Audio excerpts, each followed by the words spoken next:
Om Swastiastu. Halo anak-anak, apa kabar?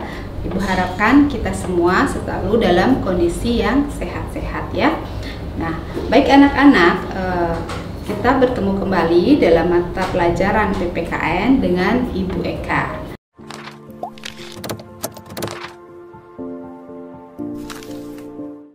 Sebelum Ibu menyampaikan materi kali ini ya, Ibu ingin menanyakan sebuah video ya.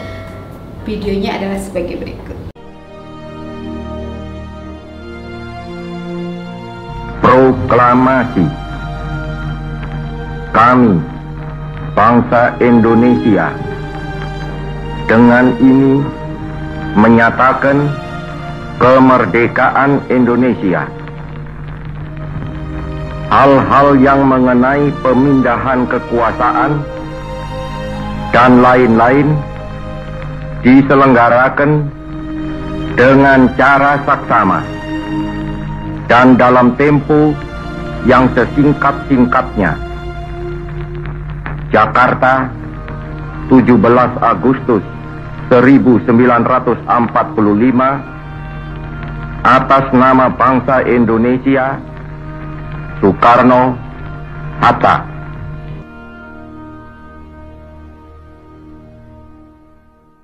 Bagaimana anak-anak setelah menonton atau menyimak video tayangan yang Ibu berikan ya? Tentu anak-anak sudah bisa menyimpulkan materi apa yang akan Ibu sampaikan kali ini ya. Benar sekali, yaitu mengenai kedaulatan ya, yaitu tepatnya mengenai kedaulatan Negara Kesatuan Republik Indonesia. Nah, yang pertama ingin Ibu sampaikan adalah tentunya adalah mengenai apa pengertian dari kedaulatan ya. Oke, kedaulatan itu berasal dari bahasa Arab, yaitu daulah yang berarti kekuasaan tertinggi. Jadi bisa diartikan bahwa kedaulatan itu adalah kekuasaan tertinggi dalam suatu negara. Jadi negara yang berdaulat itu adalah negara yang merdeka ya, dimana dengan kedaulatan yang dimiliki negara tersebut tentunya mempunyai kekuasaan, kewenangan untuk mengatur dan mengurus negaranya sendiri tanpa adanya campur tangan dari negara lain atau negara luar ya.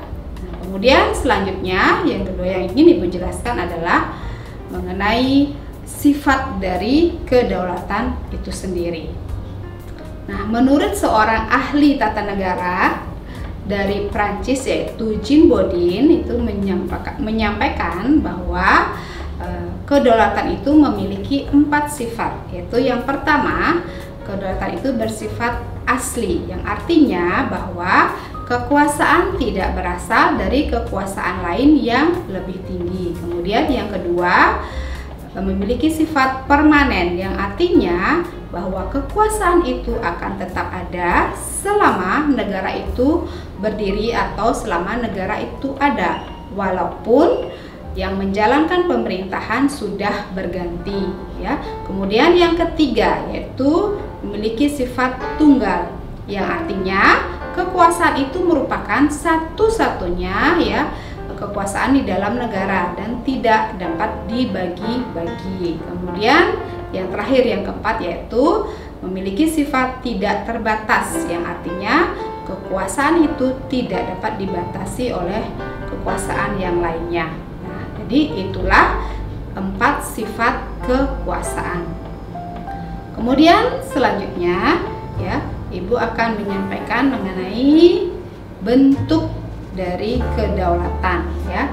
Jadi kedaulatan itu memiliki 2 bentuk, yaitu yang pertama kedaulatan ke dalam atau intern, yang berarti bahwa bangsa yang merdeka itu memiliki kekuasaan atau kewenangan untuk menyusun dan mengatur organisasi pemerintahannya sendiri. Jadi mengurus dan mengatur negaranya sendiri tanpa adanya campur tangan dari pihak luar atau negara lain ya.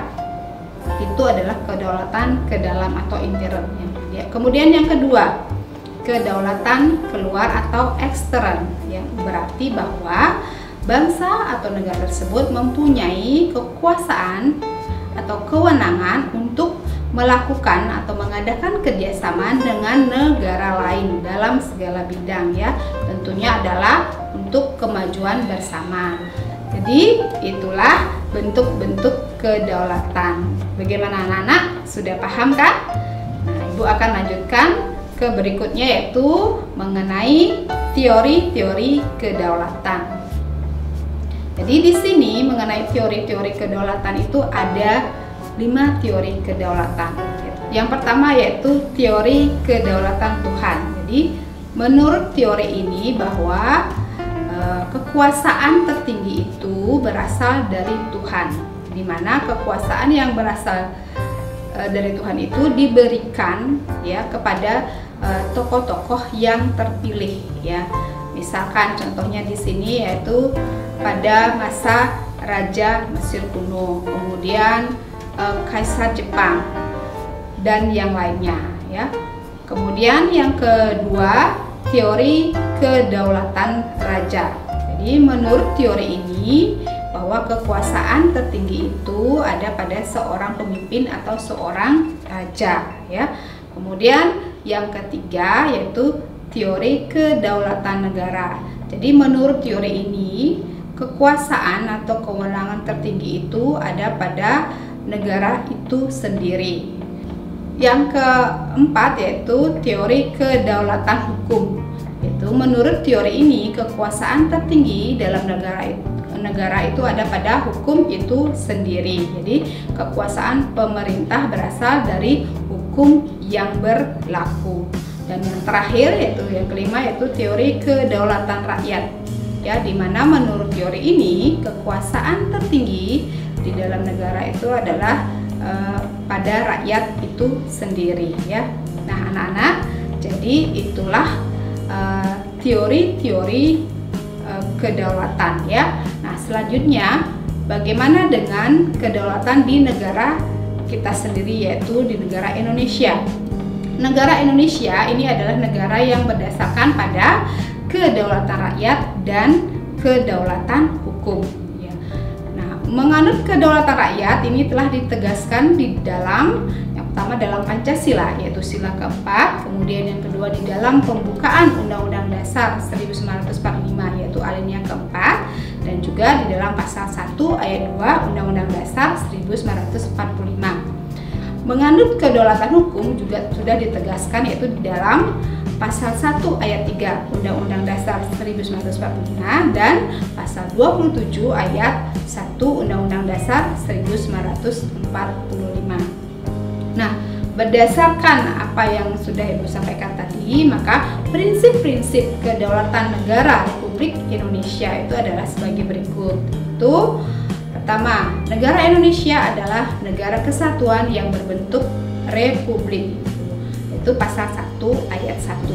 Kemudian yang kedua, kedaulatan berada di tangan rakyat dan dilaksanakan menurut Undang-Undang Dasar. Itu pasal 1 ayat 2. Kemudian yang ketiga, negara Indonesia adalah negara hukum. Itu pasal 1 ayat 3. Jadi yang keempat, Presiden tidak dapat membekukan dan atau membubarkan DPR. Kemudian selanjutnya, menteri-menteri negara diangkat dan diberhentikan oleh presiden. Dan yang terakhir, MPR hanya dapat memberhentikan presiden dan atau wakil presiden menurut Undang-Undang Dasar. Nah, anak-anak, jadi itulah yang Ibu sampaikan untuk materi kita kali ini ya. Semoga anak-anak bisa memahami dan mengerti ya. Sampai ketemu lagi di materi selanjutnya. Sampai jumpa.